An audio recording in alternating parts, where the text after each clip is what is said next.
everybody, today I'm going to be doing a review of the Garnier BB cream for oily skin. I know that it's been around for a while, but I was very hesitant to try it because I did not want to waste more money on a drugstore BB cream that I just did not like, because I've tried so many.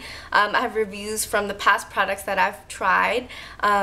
I will link them below, and some of them I can honestly say that I've really liked was the one by Smashbox because it is mattifying and I have very oily skin. All the other ones just don't work, or they're not even my shade, okay? I'm right now I'm NC 40, I would say. That might be a little too dark. 35, 40, 37 probably. That's usually where I am. And I just, use bronzer to warm it up. But I really was curious on the Garnier BB cream because I've heard a lot of great things about it. So out of curiosity, of course, I'm gonna go and buy it and try it. Before you waste your money, let me waste mine so I can make this review. But I have it on right now and I am loving it so far. Let me show you how I apply it and everything, and then we're going to go throughout the day and see how well it holds up. I am in Georgia. I'm in very humid, warm weather right now. Alrighty, so let's get started. Okay, I have the shade Medium Deep, and it's for combination to oily skin, SPF 20, which is pretty great. I'm going to put some on the back of my hand. It's very liquidy. I like that. And let me kind of pin my hair back behind my big old ears. Okay. And I like to use my Sephora brush for this. This is just the number 45. It's the mineral powder brush. But it works pretty good for foundation too. And I'm going to start buffing it in. The color is a little too pink for me. I can already tell. So it's gonna leave it kind of like grayish looking. And I don't have anything else on. Not even moisturizer because I'm so oily. This will provide enough moisture for me.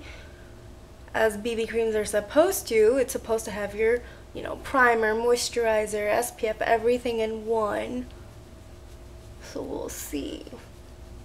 Oh, and before I started, I did have something on. I had concealer on under my eyes.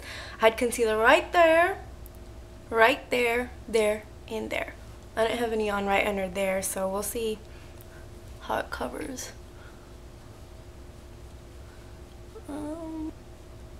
So far, I can tell that the undertone is not yellow or golden enough for me, but it does blend away pretty nice. And it doesn't look like skin finish, like where it looks dewy or anything like that, which is great because in an hour I'm pretty sure it will already look like that because I have very oily skin. It definitely does leave it matte, but not the powder finish matte to the point where you're just like, it's overkill. I mean, where I put the concealer, it kind of like rubbed off a little bit instead of covering it more. But other than that, let me see if I can maybe give it a little coverage like that. I only have one layer on and I never ever apply 2 layers. I hate that. Ugh. Down there it's just too light. I do normally always wear bronzer so I can kind of darken that area up.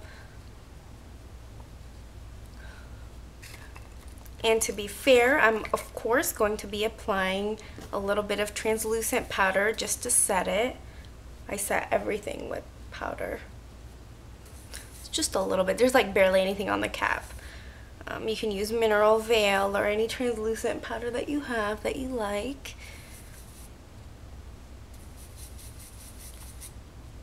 Okay, so I put on my bronzer and my blush, and this is the final, face, I guess. I really like it. The finish is very natural. Putting on a little bit of translucent powder over my face was not overkill. It doesn't look too powdery. The finish is very smooth. Even though the undertone of the color was a little too pink when I was trying to blend it in, it blended into my skin very well with the brush. I don't like to use my fingers for really anything because I have very acne prone, oily skin. That's the reason why I use a brush. But I thought it blended very well with the brush. It does not feel heavy. And when I look close up to it, doesn't look cakey, but it definitely gives me a really nice, like, you have makeup on kind of face, but at the same time it looks really good, if that makes any sense. It's not like cake face, but it looks like I have foundation on basically, but I don't. It's just a BB cream. And I don't know, I really hope it lasts because I think the finish is beautiful. I feel like I look glowy with it. I'm gonna have pictures of this in my blog too, so you can see, you know, like close-ups. I really hope that this stands up because I haven't found a single drugstore BB cream that I like, and the only one that I truly honestly love is the one from Smashbox because it's mattifying, but it is like $42 or so, and that's very pricey for a BB cream. This one is not even as close. It's a lot cheaper. It's only a fraction of the cost compared to how much the Smashbox one is. But we will see if this holds up throughout the day because I think it looks fantastic right now. Let me get really close to the camera and make you guys uncomfortable. But yeah, there's the line and, you know, my neck, my real color or whatever. But don't look at my pin pale. I think it looks fantastic. So I hope it keeps up.